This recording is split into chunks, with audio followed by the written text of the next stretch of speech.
물리학자들은 시간을 넘어 다니는 것을 중력이라고 말하지만 그리스도인은 사랑이라 말한다. 사랑이야말로 시간을 넘어 존재의 유무를 넘나드는 아직도 우리가 깨닫지 못하는 그 무엇이기 때문이다. 사랑은 우리가 알고 있는 호르몬에서만 국한되는 개념이 아니라 어쩌면 이 세상 만물을 주관하시는 하나님과 연결되는 유일한 통로일 수 있다. 사랑은 모든 것을 이겨내게 하는 힘이 있고 고통을 느끼지 못하게 하며 불가능했던 것을 가능한 것으로 바꿀 수 있는 능력이 있다. 그래서 믿음, 소망, 사랑 중 으뜸은 단연코 사랑인 것이다. 사랑은 여러 가지가 있다. 남녀 간의 사랑, 스승과 제자의 사랑, 부모님에 대한 사랑, 자식에 대한 사랑, 하나님에 대한 사랑 등 다양한 모습으로 존재한다. 트럭 밑에 깔려있는 아이를 구하기 위해 맨손으로 트럭을 번쩍 들어 올리는 엄마의 이야기를 들어보았을 것이다. 발코니에 매달려 떨어지는 아이를 받아내기 위해 낼 수 없는 속도로 달렸던 아빠의 이야기.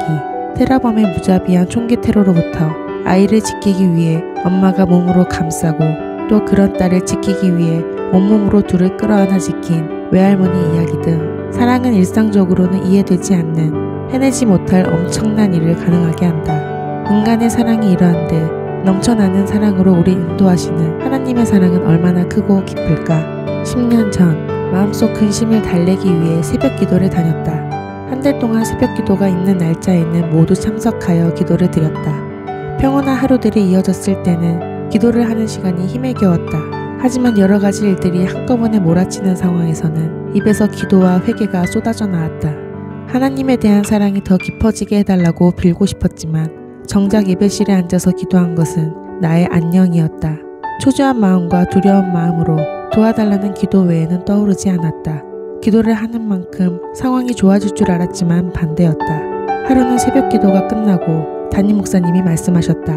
자매님, 당신의 기도가 깊어질수록 사단도 더 열심히 일한다는 것을 잊지 않았으면 좋겠어요. 지금 생각해보면 하나님께 죄송스럽기만 하다. 기도한다고 꼭 상황이 나아져야만 하는 것은 아니다. 물질적, 환경적 수준이 좋아지기 위해 신앙생활을 시작했다면 하루빨리 그만둬야 한다.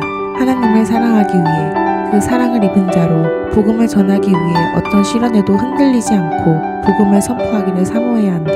그리스도의 사랑이 무엇인지 절감하게 하는 지역 선교자가 되길 소망한다.